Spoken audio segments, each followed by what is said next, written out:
오늘의 강의 주제는 모멘텀입니다. 사실 지난주에 하던 이야기를 마무리 짓지 못한 상태로 또 다음 주제로 넘어간다는 것이 좀 어색하긴 하지만 일단 연말에 시간을 만들어서 이렇게 강의를 진행하는 이유는 원래 저희들의 프로그램 성격이 형식에 구애받지 않고 시장 관계자들과의 대화를 통해서 또 힌트를 얻기도 하고 때로는 전문가들의 어떤 책이나 그 외 어떤 다른 주변 요인들을 통해서 기웃거려 보기도 하고 때로는 제가 알고 있는 작은 내용들을 조그만 지식들을 강좌를 통해서 알려드리기도 하고 이런 형태를 취하고 있던 것인데 그동안 들어야 할 이야기가 많아서 제가 강좌 시간이 좀 부족했기 때문에 그것을 채우는 기분으로 진행하고 있습니다.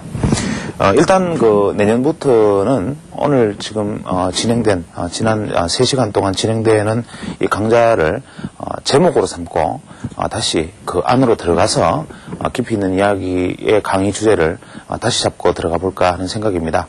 그래서 다소 이야기가 조금 이렇게 건너뛰면서 주제 중심으로 움직이더라도 내년부터는 좀 더 본격적인 강의 시간을 늘려서 해결해 볼 생각이기 때문에 혹시나 그 부분에 대해서 질문이 있거나 의문사항이 있으면 언제라도 또 새로운 답변을 주셔도 질문을 주셔도 기꺼이 거기에 대해서 대답을 하겠습니다.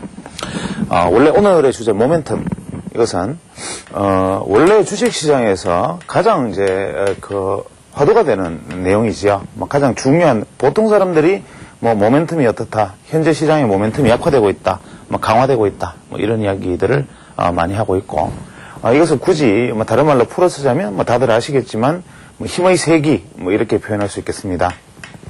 여기서 말하는 힘의 세기라는 것은 무엇이냐라는 것을 이제 우리가 철학적으로 생각해 보면 주식시장에서는 두 가지가 중요합니다. 하나는 시장의 어떤 방향성을 맞추는 것이 가장 중요하겠죠. 시장이 오르면 오른다, 내리면 내린다. 내리면 매도 포지션 내지 현물 투자자는 청산을 하고 오를 것이다 라는 생각이 들면 일단 매수를 하는 포지션으로 갈 수 있는데 그 오르는 힘이 만약 약하다면 설령 오르는 방향을 맞다 손치더라도 실제로 수익을 낼 수 있는 기대 수익이 적고 오히려 리스크를 안게 되는 상황이 되기 때문에 방향성에 더해서 이 방향성으로 가더라도 이 힘의 세기가 과연 얼마나 세냐 하는 것을 모멘텀이라고 표현할 수 있는데 이 모멘텀의 가장 큰 문제는 뭐냐면 이미 시장이 이렇게 방향을 잡아서 강하게 나면 이게 모멘텀이 강했다 이런 표현을 할 수 있고 또 이렇게 시장을 방향을 잡아서 가고 나면 모멘텀이 약했다 이렇게 얘기를 할 수 있는데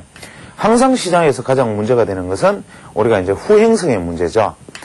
그래서 보통 모멘텀이 강할 것이다. 예를 들면 시장을 예측을 한다면 주식시장은 상승할 것으로 생각이 되고 아울러 모멘텀이 강할 것이다. 이것이 최선의 정답이 될 것이고 하락할 것으로 예상되고 또 아울러 모멘텀이 강할 것이다. 이것이 매도 포지션에서는 최선의 예측이 될 것인데 그러면 주식시장에서 필요 충분 조건이 되는 즉 방향과 그 다음에 강할 것이다, 약할 것이다의 예측. 이 두 가지가, 보통 우리가 주식을 예측하는 분들이 혹은 주식을 공부하는 사람들이, 항상 노력해 왔지만 결국 해답을 찾지 못한 화두다 하는 점에서는 분명합니다.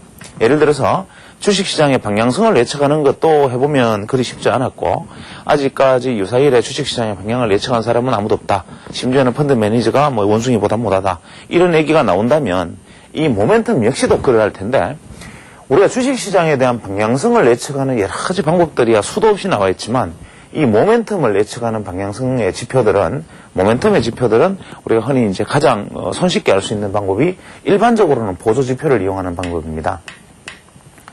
여기서 말하는 보조지표라면은 좀 더 전문적인 내용, 다음 내년부터는 제가 보조지표에 대한 어떤 새로운 해석이라는 제목으로 진행을 해볼 계획을 가지고 있습니다. 예를 들면 RSI, 스타캐스틱 이런 것들이 일반적으로 알려져 있는 것은 이렇고 보통 서적에서 이렇게 알려져 있지만 실제적으로 이것의 배경과 활용과 철학적인 내용 혹은 그 안에 감추어진 어떤 활용은 이런 것이다라는 얘기를 해보고 싶지만 거기에 대한 것을 다 이야기할 수는 없지만 일단 그것은 미루기로 하고 우리가 보조지표에서 모멘텀을 알 수 있는 방법은 우리가 보통 ADX, 트릭스, MACD, 이러한 지표들이 가장 보편적인 지표들이 아닐까 생각을 합니다. 이런 DI, 뭐 이러한 지표들이 가장 보조 모멘텀을 알려주는 중요한 지표라고 해당이 되는데, 우리가 그럼 보조 지표라는 관점, 우리가 예를 들어서 주식시장에서 뭐라고 이야기를 하면 보조 지표, 주식시장에서 뭐라고 이야기하면 지표, 이렇게 떠올리는 것은 뭐냐면, 소위 말하는 비계량적인 부분을 우리가 계량화해야 한다는 어떤 신비감 내지는 계량화가 가능할 것이다라는 어떤 믿음이 주는 어떤 방식들이 우리가 만들어낸 습관들이지요. 그러나 실제로 주식시장에서 이런 어떤 비계량적인 것들을 계량화하는 것이 옳으냐 안 옳으냐의 그 부분은 논외로 치고, 제가 일단 말씀드리고자 하는 것은 이러한 지표적인 부분들은 다음으로 미루더라도 모멘텀에 대한 개념을 기본적으로 이야기를 해보자는 것입니다. 뭐 예를 들어서 이런 것이죠. 뭐 굳이 이제 삼국지 이야기를 들면 제갈공명이 이 적벽대전에서 뭐 다들 아시는 이야기죠. 적벽대전에서 그 11개를 써서 조조군사의 배들을 묶어놓습니다. 묶어놓고 이 동남풍이 불면, 재단에서 이 기도를 드려서 동남풍이 불면 이 배를 타고 가서 이 불을 질러서 11개를 불을 지르는데, 후세에서 평가하기는 제갈공명은 군사로서의 탁월한 재질을 가지고 있다. 즉 그때 당시 일기가 그 계절에 이 동남풍이 분다는 사실을 이미 알고 있었기 때문에 이런 계책을 썼다라고 얘기하지만, 사실 이때 동남풍이 불기는 불었다 하더라도 바람의 세기가 약했다면 이 화공은 실패했을 겁니다. 그래서 실제로 이 동남풍이 불기는 불었는데 이 바람의 세기가 정말로 화공을 하기에 적당할 만큼 셀 것이다라는 것까지 예측을 가능했다면, 소위 말하는 이 제갈공명의 지혜가 주식시장에서도 적용이 되지 않겠는가라는 점을 우리가 염두에 두고 한번 바라볼 필요가 있습니다. 그 모멘텀이다라는 것을 그러면 우리가 보조지표, 우리가 계량적 지표 이런 것이 아닌 어떤 방법론적인 측면에서 시장을 내가 느끼는 측면에서 생각한다면 어떤 것이냐. 우리가 주식시장에서 주가가 이렇게 올라가는 방향을, 수직의 방향을 가지고 있으면 실제로는 모멘텀이 강하다라는 표현을 쓸 수 있고, 이렇게 하면 모멘텀이 약하다라는 말을 쓸 수가 있지만, 실제로 이렇게 한 단위의 매듭을 가지고 모멘텀이 강하다 약하다라는 말을 쓰기에는 다소간의 무리가 따릅니다. 왜냐하면 주식시장이라는 것은 항상 파동을 가지고 있는 것이기 때문에, 실제로 이러한 파동이 이렇게 와서 이렇게 갈 수도 있고 뭐 또 이렇게 갈 수도 있기 때문에, 과연 이 모멘텀이라는 것은 전체적으로 하나의 어떤 시작되는 힘을 보고 그 다음에 뻗어나갈 힘을 예측함으로써 전체적인 이 힘을 예측한다는 어떤 전제를 가지고서야만이 논의가 가능합니다. 이게 굉장히 지극히 단순하게 보이지만 이 말의 의미를 가만히 생각해 보면 이렇게 얘기를 할 수가 있죠. 저는 시장에서 누군가가 저에게 주식시장에서 혹은 뭐 경제행위에서 가장 중요한 것은 뭐냐라고 묻는다면, 지난 시간에도 말씀드렸지만 이것은 바로 이격이다. 그 다음에 두 번째로는 다이버전스다, 이런 얘기를 할 수가 있다라고 말씀을 드린 적이 있습니다. 여기서 말하는 이격이라는 것이 모멘텀과 어떤 상관을 가지고 있는가, 혹은 다이버전스라는 것이 모멘텀과 어떤 상관을 가지고 있는가라는 것을 생각해 보면 이런 것입니다. 주가가 보통 이런 식으로 이제 상승을 해나가다가 뭐 이런 식의 어떤 상승을 보이면, 자, 이런 어떤 주식이 있다고 가정을 하겠습니다. 가정을 하면 좀 더 주가를 좀 더 정교하게 그림을 그리자면 이런 형태의 뭐 주식이 있다고 가정을 하겠습니다. 자, 이렇게 있다면 우리가 현재 이 종목을 어떻게 판단할 것인가? 만약에 예전에 제가 말씀드린 어떤 그 소위 말하는 어떤 2차 방정식 계획에, 즉 짝대기 질로 이것을 평가를 해보면 이렇게 지지선을 끊고 지지선을 돌파했으니까 지지선을 하향 이탈했기 때문에 여기서부터는 매도다. 또 재돌파에 실패하고 다시 빠졌기 때문에 약세 국면에 진입했다. 이렇게 소위 말하는 추세선에 의한 작도, 추세선으로 본다면 일단은 이 종목은 다시 이 짝대기에 의해서 지지가 실패한다면 이제는 하락이다. 뭐 이런 형태의 그림이 그려지는 것이 보편적입니다. 두 번째, 파동이나 패턴에 관심이 있는 분이라면 이것은 1차 상승 이후에 깃발형의 어떤 상승 삼각형의 패턴, 뭐 이러한 형태를 보이고 있기 때문에 이 삼각형의 높이만큼의 상승이 앞으로 이어질 가능성이 크고, 따라서 여기에 돌파할 때는 강력 매수 국면이다. 뭐 이러한 어떤 패턴이나 파동의 관점에서 이렇게 읽는 분들이 있을 것이라고 생각합니다. 그런데 우리가 소위 말하는 모멘텀이라는 관점에서 놓고 본다면 모멘텀은 이런 어떤 뭐 추세선, 파동론, 패턴 뭐 이러한 문제가 아닌 시장의 힘을 그대로 우리가 느낀다라는 것이죠. 예를 들면 바람이 분다, 동남풍이 분다, 공명이 제사를 지내는데 바람이 귓전을 때리면 이게 동남풍이다. 이걸 알았지만 공명은 지금 여기서 화공의 공격에 나팔을 울리지 않았을 거라는 것이죠. 최소한 이 바람의 강도가 내 머리카락을 날리고 옷을 날릴 정도의 강력한 힘을 가지고 있다는 것을 느낀 다음에 조조의 군사를 행해서 이제 화공의 진군의 나팔을 울렸겠죠. 이 모멘텀이 바로 그런 것입니다. 이 상태에서 상승을 한 것은 주 평균선으로부터 이 정도까지의 이격이 가능했을 것이고, 여기서 보면은 여기서는 이 정도의 이격이 가능했으니까 이럴 경우에 이동평균선은 막 이러한 형태의 이동평균선을 취하겠지만, 여기서 이것이 가거리가 얼마나 더 높아졌는가를 보면 처음에 이동평균선으로부터 이렇게 멀어지는 거리들을 우리가 보통 이격도라고 평가를 합니다. 예를 들면 HTS 차트에서도 보면 이격이 뭐 105다, 뭐 110이다, 120이다 이런 얘기들이 있고 실제 이격도로 이것을 발견할 수도 있습니다. 우리가 보편적으로 이격의 개념은 어떻게 받아들이느냐 하면은 이격이 이동평균선으로부터 이격이 뭐 20일 이동평균선의 이격이 120이다. 이러면 과거의 이격도를 보면 이렇게 이격을 만약에 100을 기준으로 잡고 이격이 이렇게 가면 이격이 높은 자리에서는 항상 조정을 보였으니까 지금 주가가 이격이 과거에보다 훨씬 높은 125의 이격을 보이고 있으면 과열이다. 주식시장은 지금 현재 과열 국면에 있기 때문에 일단은 조정이 예상된다. 빨리 팔아야 된다. 또 조정을 보이면 이렇게 이격이 아래쪽으로 막 가고 있기 때문에 또 과거로 봐서는 이격이 이렇게 벌어졌을 때는 이것은 주가는 반등할 가능성이 높다. 이렇게 해서 이격이라는 것을 이동평균선으로부터 주가가 멀어지면 다가올 것이다. 멀어지면 다가올 것이다. 라는 거. 혹시 이동평균선으로부터 이렇게 멀어지면 다가올 것이라는 것을 이용하는 원리이지요. 그런데 이렇게 주가가 이동평균선으로부터 멀어지면 다가올 것이다 라는 이러한 생각들은 기본적으로 이동평균의 이격이라는 것을 평균 100이다 라는 것을 수평선으로 긋고 보기 때문에 나타나는 현상입니다.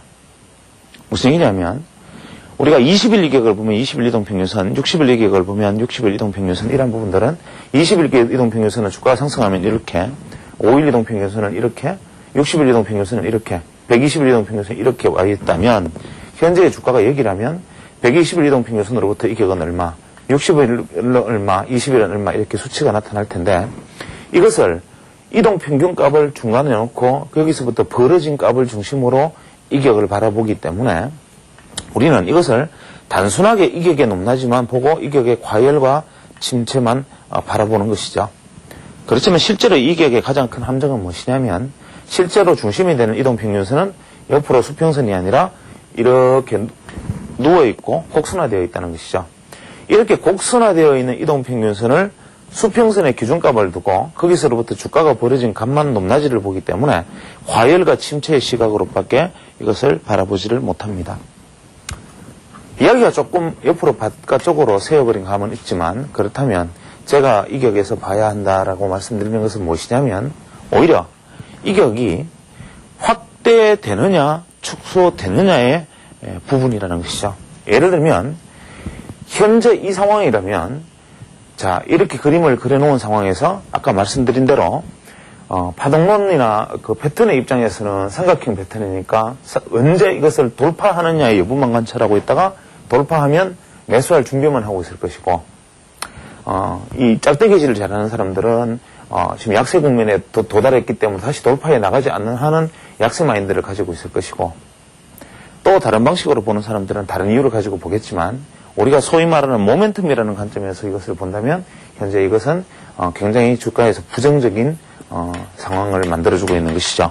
이유는 무엇이냐면 이 이동평균선으로부터 멀어지려는 힘이 지속적으로 확대되다가 더 이상 확대되지 않고 갇혀버리는 현상. 쉽게 말하면 주가는 전고점을 돌파해버려 있지만 주가는 전고점을 돌파하고 신고가를 형성하고 있지만 실제로 이 이동평균선으로부터의 이격은 더 이상 확대하지 못하는 현상.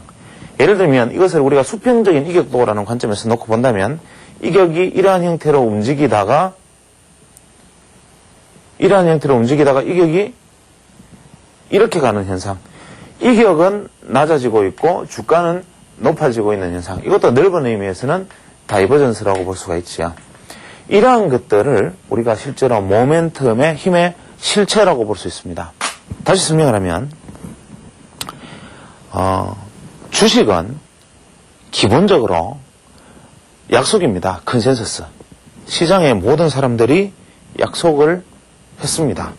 어떻게 약속을 했느냐 하면 우리가 주식시장에서 뛰어들어서 나 혼자의 생각만으로 내가 움직이는 것처럼 보이지만 대중이라는 것은, 군중이라는 것은 암묵적인 묵계에 의해서 벗어나지 않는 허용의 범위라는 것이 존재한다 이것이죠. 예를 들어서 우리가 주식이라는 것이 이렇게 막 오르는 것 같지만 이 주식이라는 것이 그래도 이 이동평균으로부터 대충 얼마 정도 벗어나면 이 이동평균이라는 것은 뭘 의미합니까? 이것을 우리가 단순히 이동평균 이러한 이름을 붙여놓고 본다면 이게 무슨 신기한 잣대인가라고 생각을 하겠지만 제가 지난 시간에 말씀드렸다시피 이동평균이라는 것은 그 시장의 평균적인 가장 많은 사람, 출발 동서남북 가면 제일 많은 사람이 쓰는 지점, 가장 많은 사람들이 거래를 한 지점, 매수자와 매도자가 가장 많이 일치되어 있는 평균 지점, 이 평균 지점, 즉 쉽게 말하면 시장에 우리가 사회 속에서도 마찬가지입니다.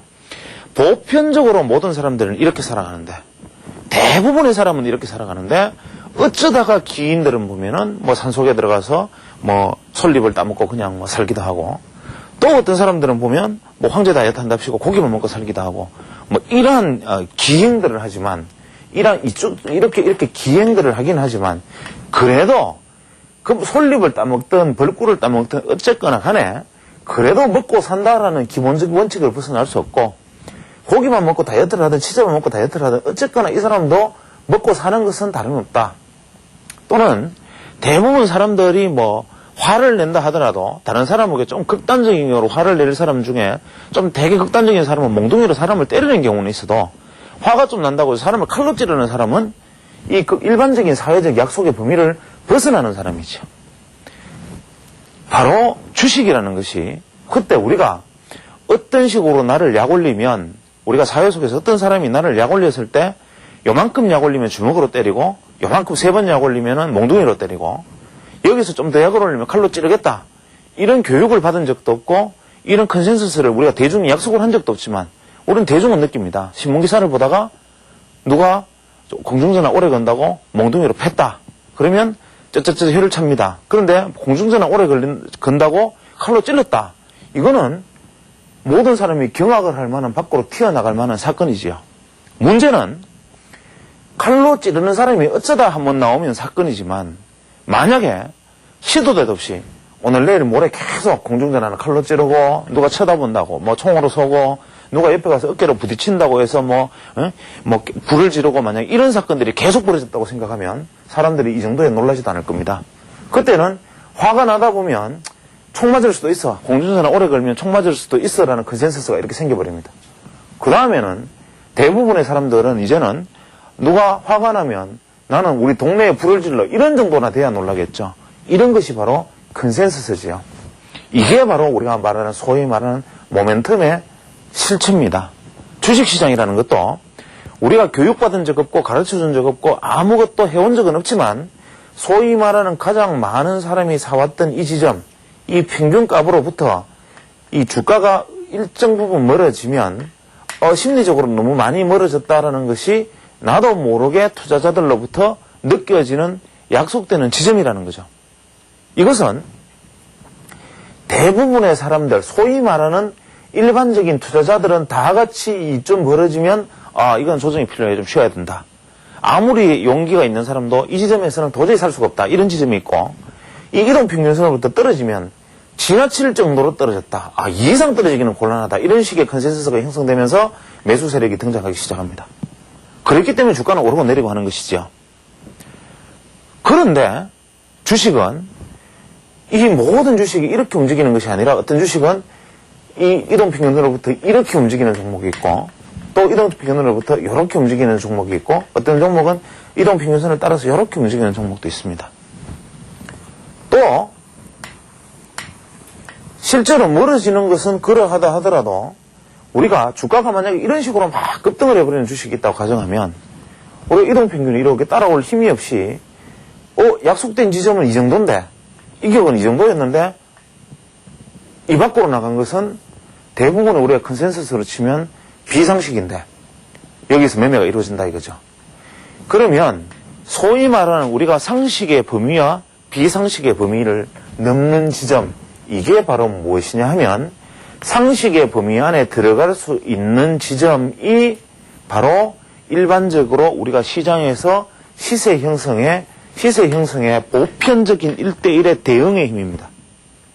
말이 너무 복잡해지는데 여기에서 제가 나중에 소위 말하는 각도론을 주장을 다시 하겠지만 소위 말하는 시장의 전체적인 사람들이 시세를 이루면서 가는 정상적인 우리가 차트에서 보면 중기적으로 차트가 이렇게 이제 출렁출렁 올랐다 내렸다 하면서 시세가 출렁출렁하는 이 힘, 소위 말하는 전체적인 매수 세력과 매도 세력이 쭉 밀어 올렸다가 이제 너무 많이 올랐으니까 또 쭉 떨어졌다가 하는 이러한 힘들의 범위 안에 놓여 있는 것이고 이러한 전체적인 컨센서스를 이루는 중심각을 넘어서는 상승으로 이끌어내는 것 혹은 그 이상의 하락으로 이끌어내는 힘은 이 전체에 약속되는 범위 안에서 소위 말하는 일반적인 우리가 커먼센스를 가지고 생각하는 사람들의 생각을 뛰어넘는 사람들이 할 수 있는 부분이죠. 예를 들어서 리서치를 하는 애널리스트라고 가정을 하면 우리가 대중은 그저 예를 들어서 실제 H자동차가 지금 현재 실적이 뭐 이렇고 뭐 이래서 뭐 대충 뭐 시장이 어느 정도 보인다. 뭐 그냥 양호해 보인다. 그 대중들은 이렇게 움직여 갑니다. 주식시장이 대중들은 이렇게 이제 움직여 가고 있는데 어떤 리서치 애널리스트가 이 기업 탐방을 해서 혹은 가서 보니까 이 H회사가 이 네팔에서 의외로 지금 불티나게 자동차가 팔리고 현재 네팔에 주문이 뭐 한 100만 대 정도가 밀려있다. 이 사실을 지금 발견을 했습니다. 그러면 이 애널리스트의 생각 내지는 이 회사에서 물건이 팔리는 것을 알고 있는 사람들은 현재 이 컨센서스 뿐만 아니라 급하게 여기서 사기 시작합니다. 소위 말하는 확신 매수가 일어나는 거죠.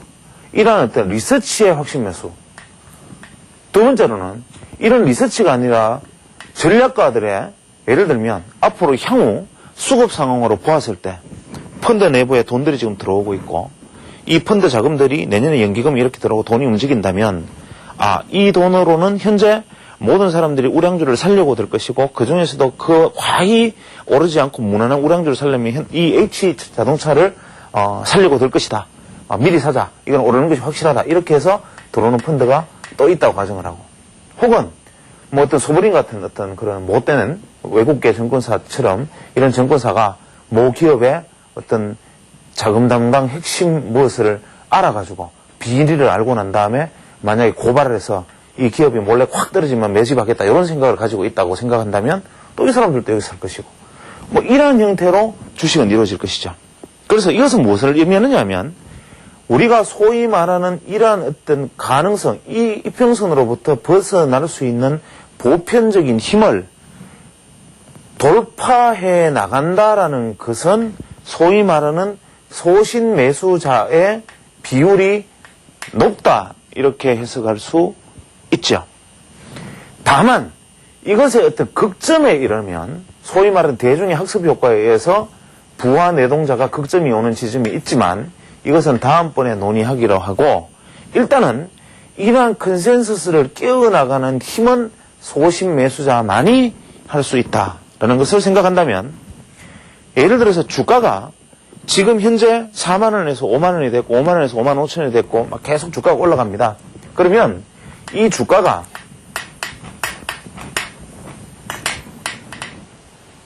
만 원짜리 주가가 11,000원이 되고 또 11,000원짜리 주식이 11,500원이 되고 11,500원짜리 주식이 11,700원이 됐을 때 우리는 이 주식을 계속 평면적인 시각으로는 이렇게 생각할 겁니다. 계속 고가를 경신하는 매일매일 신고가가 형성이 되는 종목, 소위 말하는 신고가. 신문에는 계속 모 종목이 현재 52주 신고가를 또 돌파하고 또 신고가를 끊임없이 경신하고 있는 종목, 이렇게 표현이 될 것이고, 또 을치기 분석가들은 뭐라고 이야기하느냐면 역대 이 종목의 이격은 110 정도였는데 현재 이평선 대비 이격이 103 정도밖에 되지 않으니까 아직까지는 충분히 상승 여지가 있다라고 또 어설픈 분석을 내놓을 것입니다. 그러나 우리가 모멘텀이라는 힘에서 놓고 본다면 10,000원에서 11,000원이 된 것은 10%가 상승한 것이고 11,000원에서 11,500원이 된 것은 5%도 되지 않는 5% 미만의 상승을 한 것이고 11,500원에서 11,700원이 된 것은 1.수% 정도의 상승밖에 하지 못한 것입니다. 그렇다면 주식이라는 것은 어떤 것이냐? 상승의 힘을 잃어가고 있는 종목이다라는 식으로 이야기를 할 수 있습니다. 그렇다면 이러한 것들은 이 주식이라는 것이 어떠한 형태로 우리는 잃는 것이냐? 지금 이해는 하시겠지만 모멘텀이라는 것을 주가가 오른다 내린다의 평면적인 부분이 아니라 주가가 오를 수 있는 어떤 상식의 범주를 끊임없이 계속 파괴해 나갈 수 있는 힘을 가지고 있느냐, 이것을 우리가 소위 말하는 소신 매수자의 강도로 표현할 수 있습니다. 소위 말하는 이러한 어떤 소신 매수자의 강도, 이것이 바로 지난 시간에 말씀드렸던 우리가 돌파 매수의 함정에 여기 들어있는 것이죠. 예를 들어서 어떤 주가는 반드시 돌파되는 지점에서 주식을 매수해야 된다라는 돌파 매수를 주장을 했다면, 이때 이 돌파의 힘은 소신 매수자의 돌파냐, 아니면은 시장 상황에서 마지막 흥분에 의한 부하 내동자의 돌파냐이라는 것이 가장 중요한 것이 되고, 이때의 돌파의 힘이라는 것이 소위 말하는 소신 매수자냐 돌파의 힘이냐는 것은 부하 내동자의 힘이냐는 것은 바로 이 이격, 그 다음에 우리가 상식의 어떤 범주, 이것을 나타내는 것인데, 이것이 바로 다시 원래대로 돌아가면 소위 말하는 볼린저 밴드와 같은 것들로 설명하는 것과 다를 바가 하나도 없다라는 것을 이미 눈치를 채셨을 것으로 생각합니다. 지금 제가 말씀드리고자 하는 요지는 무엇이냐 하면, 기본적으로 이 이야기를 다시 돌려서 원래대로 간다면, 우리가 주가라는 것이 올라가는 힘이, 에너지가 결국은 이러한 어떤 볼린저 밴드와 보여줬던 어떤 편차를 돌파해 나가는 이 힘, 이것을 의미하는 것이고, 우리가 보통 볼린저 밴드에서 소위 말하는 매도 사인이 났을 때, 이 매도 사인은 어떤 것이냐 하면, 밴드 밖을 나아간 주가가 안으로 들어올 때 1번, 밖에서 고가를 형성한 주가가 밴드 안에서 다시 고가를 형성할 때 2번, 이러한 매도의 포인트가 있다면, 소위 말하는 밴드 밖에서 형성된 고가라는 것은 소신 매수자의 고가라면, 고점은 돌파는 했지만 밴드 내부 안에서, 밴드가 이렇게 돌아올 때까지 밴드 내부 안에서 일어나는 이 고점은 소신 매수자의 고점이 아니라 소위 말하는 부하 내동자의 고점이다, 이렇게 말할 수 있다는 것이죠. 물론 이 말은 지나칠 정도로 교조적인 이야기일 수도 있습니다. 여기서 말하는 교조적인 생각이라는 것은 뭐냐면, 어떤 상황 논리를 가지고 우리가 말을 할 때 그 상황 논리를 거의 모든 것을 자로잰 듯이 대입해서 그것이 가능할 것이라고 생각하는 생각들을 의미하는 것이죠.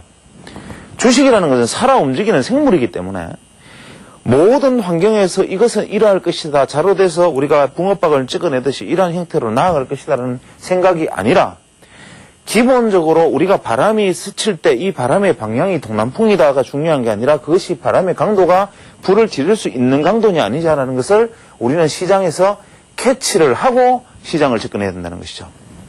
그래서 이러한 어떤 모멘텀이라는 것을 우리가 깨닫는 힘들은 결국은 다시 이야기를 되짚어 보면 이것은 볼린저 밴드로 설명을 할 수도 있고, 두 번째로는 소위 말하는 이격도로 설명을 할 수도 있고, 세 번째로는 소위 말하는 MACD와 같은 지표로 설명될 수도 있는 것이지요. 또 그것이 트릭스와 같은 지표로 나타나거나, 혹은 그 외에 이것들이 뭐 ADX와 같은 지표로 나타나든, 혹은 이것이 파동론에서 3파동과 5파동으로 나타나든, 결국 이 말은 결국 같은 이야기를 미국말로 하느냐, 한국말로 하느냐, 불어로 하느냐, 영어, 이 차이일 뿐이라는 것을 우리는 깨달아야 되는 것이죠. 예를 들어서 하나씩 따져보면, 지난번에 볼린저 밴드 이격도를 가지고 이야기했다면 MACD를 한번 가정해보죠. MACD라고 가정한다면, MACD는 무빙 에버리지 컨버전스 다이버전스, 이동평균선이 만나고 헤어지는 원리를 의미하는 것입니다. 즉 소위 말하는 이평선에 대비해서 주가가 어디 위치에 있느냐, 소위 말하는 이것을 이격을 보는 것이 이격도라면, 이것이 표준 편차를 벗어났느냐 낮지 않느냐는 것이 보는 것이 볼린저 밴드고, 소위 말하는 표준 편차를 벗어난다 하면 그간 익숙해져 있던 이격을 넘어서는 이격이 발생했고, 또 이격이 계속 넘어섰다는 이야기와 같은 이야기이고, 이것을 만약에 MACD와 같은 지표로 놓고 본다면 기준이 되는 중심 이평이 되는 MA값 하나와 MA값과 또 이것의 주가를 반영할 수 있는 단기 MA값 하나를 가지고 이 중심이 될 수 있는 판단의 기준이 되는 MA와 현재 주가의 현 시점을 알려주는 MA 사이의 거리, 이것을 MACD 이평을 기준으로 이것이 멀어졌다, 가까워졌다, 멀어졌다, 가까워졌다, 내지는 좁아졌다. 물론 MACD는 이렇게 표현되는 것은 아니죠. 기준선에 MAC 시그널이 이렇게 돌파를 했다면 이 MA 시그널 위에 MA선이 이렇게 MACD가 갔다가 떨어졌다, 이렇게 표현할 수 있는데, 여기서 보는 것도 마찬가지입니다. 이 MACD 소위 말하는 평균값에서 이 두 가지가, 이 두 개의 이평선이 멀어지는 이 거리가, 실제로 우리가 MACD를 기준으로 보면 MACD는 0선을 돌파하면은 매수고, 또 여기서 100을 돌파하면 100%를 돌파하면은 뭐 매수고, 이러한 어떤 매도고, 뭐 이런 형태로 이야기를 하지만, 이 역시도 이 MA 시그널의 MA선이, 이 소위 말하는 MACD가 선이 이만큼 이격이냐, 이만큼 이격이냐, 이만큼 이격이냐가 중요한 것이죠. 그래서 우리가 흔히 보조지표에서 다이버전스를 본다라고 말을 하는 것들, 소위 말하는 그것은 뭘 의미하느냐 하면, 대부분의 사람들은 그냥 주가가 이렇게 오르는데 보조지표는 낮아지고 있다, 주가는 오르는데 보조지표는 낮아지고 있다, 이것을 우리가 다이버전스라고 한다라는 어떤 교도적인 생각들을 가지고 있지만, 이것이 MACD이든 어떤 것이든, 예를 들어서 MACD로 가정을 한다면 이렇게 낮아졌다, 높아졌다, 뭐 영선을 돌파했다, 안 했다의 문제가 아니라, 이것이 진행되어 가는 소위 말하는 이격의 에너지가 축소되면, 이것은 주가는 올라가고 있지만 이미 이 주식에서 소위 말하는 소심 매수자의 비율이, 밀집도가 떨어졌다라고 해석을 할 수가 있는 것이지요. 왜냐하면 최소한 소심 매수자의 비율이 떨어지지는 않았어도 소심 매수자가 주가에 부담을 느껴서, 현 주가에서는 부담을 느껴서 일단은 매수 의지가 약화되었다. 이럴 때 나중에 거래량이나 그 외 다른 가지 보편적인 것들을 가지고 살펴볼 수 있는 방식들이 또 나중에 설명이 되겠지만, 이렇게 주식이라는 것은 모든 대중이 생각해서 일반적으로 사들이려는 생각을 앞서서 끌어들이는 매수 세력들의 존재, 이것이 바로 이격으로 나타나기도 하고 MACD 이평에서 다이버전스로 보이기도 하고, 심지어는 RSI 같은 지표, 우리가 RSI다 그러면 이것은 소위 말하는 주가가 상대적으로 얼마나 강하냐, 이 RSI 자체가 절대 수치가 70을 넘느냐 넘지 않느냐, 30 이하로 가느냐 가지 않느냐라는 절대값이 이미 주가가 세다 안 세다 이렇게 표현을 하지만, 이건 역시도 교조적으로 생각한 것이죠. 소위 말하는 상대적으로 주가 상대 가치가 현재 상대적으로 지난 주가에 비해서 지금의 종가의 높이가 계속적으로 높아지는 흐름을 보이고 있느냐 없느냐 하는 것조차도 예전에는 이만큼이었는데 지금은 요것밖에 되지 않는다면 비록 주가가 오른다 하더라도 이것은 시장 안에서 일어나는 그저 작은 파동에 지나지 않는다라는 시각에서 보는 것이 바로 다이버전스지요. 그렇다면 우리는 이 말을 연결지어서 모멘텀은 곧 다이버전스다, 이렇게 표현할 수도 있습니다. 여기서 말하는 다이버전스의 의미라는 것은 우리가 흔히 말하는 RSI, 스타캐스틱 이러한 지표들이 가지고 있는 다이버전스 개념이 아니라 또 우리가 짝대기질을 해서 이 보조 지표들이 또 떨어지고 있는 이 다이버전스를 의미하는 것이 아니라 시장 전체의 바람의 방향, 동남풍이다, 북서풍이다라는 이 바람의 방향 대비 바람이 싱싱 불다가 싹 잦아들기 시작하고 바람이 잦아들면 방향이 바뀔 것이다라는 것을 본능적으로 느끼는 힘. 바람의 방향은 아까는 되게 셌는데 바람의 방향이 잦아드는 것을 보니까 이제 태풍이 끝나나 보다라는 것을 느끼는 힘, 이게 다이버전스라는 것이죠. 우리가 표면적으로 볼 때 주가가 분명히 올라가고 있고 시세가 상승하고 있음에도 불구하고 내가 이 힘의 강도를 표면적으로 봤을 때는 주가가 상당히 더 강한 힘을 가지고 있는 것처럼 보이지만 이것의 힘의 실체를, 에너지를 이해하는 관점에서 살펴보았을 때 힘이 약해 보여. 대부분의 사람들이 바람의 방향이 맞다고 흥분하고 있겠지만 내가 볼 때는 이 힘의 바람은 약해 보여 라고 생각하는 이 반대되는 생각, 이게 바로 다이버전스지요. 어떻게 보면 지표로 설명되어지는 것도 혹은 공식으로 설명되어지는 것도 아닌 상당히 델리케이트한 어떤 감각적인 부분들 혹은 시장에서 오랫동안 내가 가다듬으면서 시장에서 느껴지는 부분들을 말하고 있을지도 모릅니다. 주식시장이라는 것이 X제곱 더하기 Y제곱은 Z제곱이라는 식의 공식으로 만약에 답이 나오는 것이라면 모르겠지만 지금 제가 말씀드리고자 하는 이야기의 핵심을, 본질을 체득해야 된다는 것을 말씀드리고, 사실 좀 어떤 면에서 은밀하게 말씀을 드린다면 이러한 어떤 힘의 다이버전스, 소위 말하는 괴리를 내가 체득을 한다면 감히 외라면 되지만 주식시장에서뿐만 아니라 대부분 일상의 경제 행위 속에서 우리가 과히 큰 실수를 하지 않고 비교적 주류에 서서 방향을 잡아 나갈 수 있을 것이다라는 얘기를 드리고 싶습니다.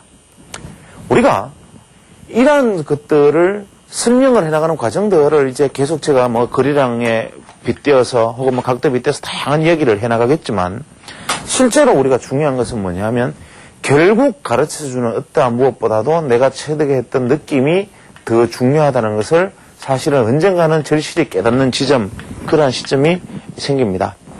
우리 장자를 보면 제가 정확한 기억은 아니지만 아마 재물론에 나오는 이야기를 알고 있습니다. 장자 재물론에 우리가 문해군이 길을 가다가 이제 소를 잡는 백정, 소위 말하는 포정을 만납니다.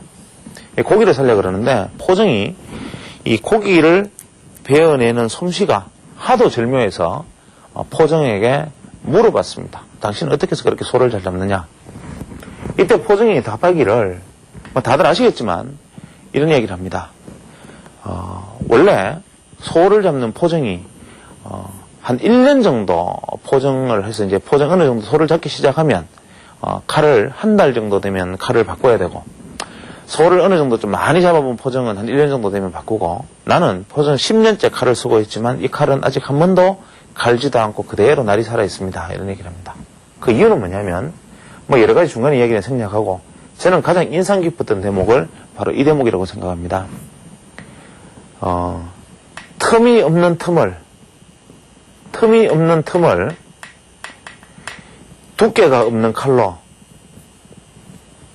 두께가 없는 날로 가르니 어찌 칼날이 다치겠습니까? 이런 얘기를 합니다. 어설픈 포정은 살을 베어내려다가 뼈에 칼이 닿아서 칼날이 쉽게 무뎌지지만, 소뼈를 칼이 부딪히면서 무뎌지지만, 정말 소를 이해하는 포정은 살과 살이 만나는, 인대와 살이 만나는 지점을, 하나의 그 틈을 정확하게 칼을 비지고 틈을 비비고 들어가기 때문에 칼날이 뼈에 닿을 일이 없고, 그 틈을 가르기 때문에 소를 금방금방 그렇게 잡을 수 있습니다. 라고 이야기를 합니다. 주식이 바로 틈이 없는 틈에 두께가 없는 날로 그 틈을 가르는 작업이 바로 우리가 소위 말하는 주식 투자에 대한 느낌이라고 저는 생각합니다. 포정이 소를 잡는 이 방식을 사람을 앉혀놓고 소는 이렇게 잡는 것이라고 아무리 설명해봐야 칼을 들고 그 소를 10년, 20년 잡아본 포정의 솜씨를 따라갈 리가 만무하고 천하의 좋은 포정이 옆에서 가르쳐준다, 제게 칼을 주고 가르쳐준다 해도 저는 소의 허벅지 살 하나 떼는데도 버거워할 것임이 당연한데 우리가 사람들이 주식 투자라는 것은 누군가 가르쳐주면 그것을 내가 배움으로써 금방 주식 투자에서 어느 정도 실력을 갖출 수 있을 것이다라고 생각하는 이것도 하나의 큰 다이버전스입니다. 무엇이냐면 시장이라는 것은 기본적으로 어렵고 돈 벌기가 어렵다라는 생각을 가지고 있고 그러기 위해서는 많은 노력을 해야 된다는 생각을 가지고 있음에도 불구하고 누군가 고수로부터 이야기를 듣고 강의를 듣고 하면 저절로 주식 투자를 내가 잘하게 될 것이라는 생각, 이게 바로 또 괴리죠. 하나의 바로 포정에게 찾아가서 소 잡는 법을 가르쳐 주세요 하고 말하는 어리석은 자나 바로 이런 것이나 무엇이 다르냐는 것이죠. 제가 말씀드리는 건 역시도 마찬가지입니다. 지금 제가 볼린저 밴드가 어떻고 여기서 이격도가 어떻고라고 얘기를 하면 이 방송을 시청하는 시청자분들께서 만약에 그렇구나 해서 이격만 보고 이격이 확대되는 것만 또 따라 들어가서 이격만 계속 확대되는 것만 찾아다니면 또 언젠가 고점에서 주식에 더 자꾸 매수에 실패해서 자꾸 하락하게 되는 경험을 하게 될지도 모릅니다. 그래서 이러한 부분들에 대한 것은 어떤 소위 말하는 기법의 문제로 제가 다루고 있는 것이 아니라 소위 말하는 사유, 이 시세라는 것이 이런 것이구나라는 시세의 이치를 내가 몸으로 느끼고 체득하고자 하는 하여튼 과정으로 설명을 드리고 있는 것이지요. 그래서 우리가 주식이라는 것을 다시 여기서 원래의 주제로 돌아가서 살펴보면 지금 제가 말씀드리는 어떠한 이러한 어떤 사유들을 가지고 시장을 만약에 보면 제게 누군가가 만약에 질문을 한다면 저는 이런 답변도 던지겠습니다. 저는 주식시장에서 시장의 시세를 거래할 때 그저 한 10일에서 상황에 따라서 20일 사이에 이격을 중시하고 시장을 바라봅니다. 그죠? 이렇게 대답합니다. 10일에서 20일 사이 이격을 가지고 볼 때가 있습니다. 큰 추세를 말하라 그러면 대충 한 35일에서 한 45일 사이에 시세의 이격을 가지고 시장을 판단합니다. 라고 말씀을 드리고요. 중장기 시세를 이야기해보라 그러면 그저 한 180일에서 240일 사이에 적정한 날수의 시세의 중심에 대해서 이격을 가지고 판단합니다. 라고 얘기합니다. 그 이상도 그 이하도 아닙니다. 보통 이야기를 할 때 파동론적으로 각도 추세적으로 각도 여러 심지어는 일목균형표 가진 이야기를 가지고 시장을 설명할 수는 있으되 저는 단언컨대 시장을 만약에 아는 사람이 시장을 이야기한다면 일목균형표의 전환선을 지지하기 때문에 이럴 것이다. 파동에 제3파동에 제3파동이 있고 혹은 연장파 어디에 위치해 있기 때문에 목표치 1.618배 얼마까지 갈 것이다. 이러한 식으로 얘기를 하는 사람은 시장을 모르는 사람입니다. 절대로 시장을 아는 사람은 그렇게 생각하지 않습니다. 다만 시장을 설명할 때 그렇게 설명할 뿐입니다. 저 역시 시세라는 것을 제가 느끼고 깨달았을 때, 소위 말하는 시세를 느끼고 깨달았을 때, 예측했을 때 그것을 대중에게 설명을 하거나 다른 사람에게 시세를 이렇게 나는 판단한다라는 얘기를 할 때 그저 이 시세를 내가 느낀 것에 설명에 적합한 수단을 찾아서 뭐로 설명하면 좋을까? RSI 지표가 마침 여기 비슷하게 이렇게 고점 돌파해 나가는군. 현재 RSI 다이버전스가 저점에서 고점을 향하고 있고 이렇기 때문에 좋습니다. 혹은 지금 보니까 패턴이 돌파해 나가는구나. 그러면 시세가 지금 3파동에 지금 진입해 있고 이 파동이 장기적으로는 어떻기 때문에 앞으로 목표치가 얼마쯤 될 것으로 보입니다. 이렇게 설명을 할 수는 있을지 몰라도 실제로 판단의 알고리즘은 이것입니다. 라고 얘기를 합니다. 지극히 단순한 그저 이격이다. 여기서 좀 더 크게 나가면 이격의 다이버전스다. 소위 말하는 이격의 편기. 이것이 시세의 알파와 오메가이고 시세의 전부다라고 저는 감히 이야기합니다. 다만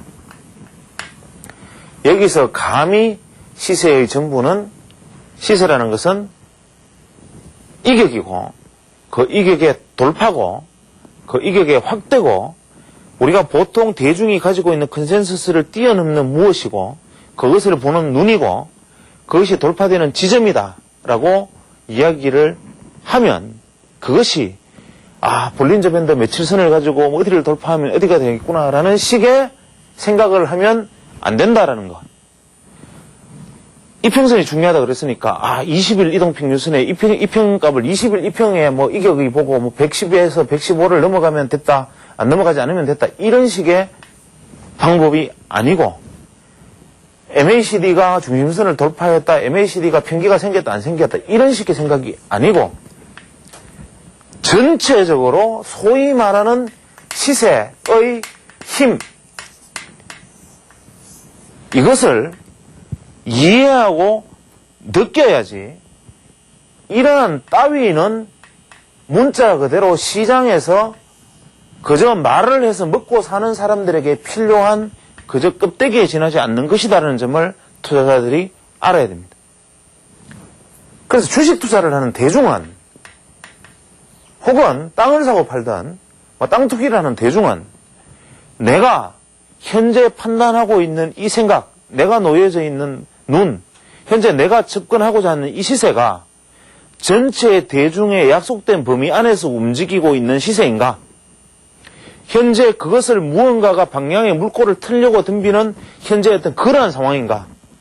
아니면 물꼬를 튼 사람들이 이미 이제는 이 시세를 이익을 실현해야 되겠다고 덤비는 지점인가라는 것을 본능적으로 캐치하고 깨닫는 안목, 바로 그것이 전부이지요.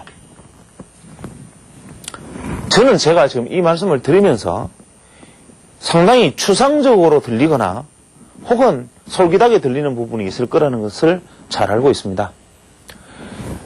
지금 이것을 강의를 해나가는 방식을 앞으로 내년부터는 좀 상세하게 한 개 한 개를 깊이 이야기를 해나가겠지만 제가 전달하고자 했던 전체 메시지는 어떤 것이다라는 것이 전달되었으리라고 봅니다. 의도적으로 아예 저는 원고 준비도 없이 얘기를 드리는 말씀을 드렸기 때문에 그 중에 겹치는 이야기가 있을 것이고 또는 했던 이야기가 반복될 수도 있겠지만 제가 드리고 싶은 주제는 10번을 반복해도 오히려 넘치지 않는다. 즉 시세는 모멘텀이다. 그것은 느끼는 것이다. 바로 그것을 주제로 설명을 드리고 있는 것입니다. 그래서 지금 제가 말씀드리고자 했던 주제들을 세부적인 어떤 부분들을 강론을 이해를 제가 쉽게 드리기 위해서는 어려웠겠고 총론적인 부분은 전달이 가능했지 않나 생각합니다. 이것을 진행할 때 항상 느끼는 점은 방송을 시청하시는 분의 눈높이인데 사실 그 눈높이를 조절하는 것이 상당히 어려운 일입니다. 그렇지만 제가 드리고자 했던 어떤 포괄적인 주제를 일단 말씀을 드렸기 때문에 지난 3시간 동안 드린 어떤 말씀을 저는 하나의 어떤 학습 목표 정도로 생각하고 다음 해부터는 이 부분들을 하나하나씩 풀어서 상세하게 생각을 담아서 피드백이 가능한 어떤 그런 강좌 형태로 진행을 해볼 생각입니다. 제 생각이 옳은지 틀린지는 저 역시도 알 바가 없습니다. 다만 저는 제게 주어진 시간을 통해서 그냥 그것이 제가 가지고 있는 생각들이 충실하게 남김없이 전달될 수 있기를 바라는 마음으로 충실하게 한 가지 한 가지 제 생각들을 전달해 드릴 생각입니다. 그 생각이 맞고 틀리고에 대한 판단은 여러분들 하시는 겁니다. 고맙습니다.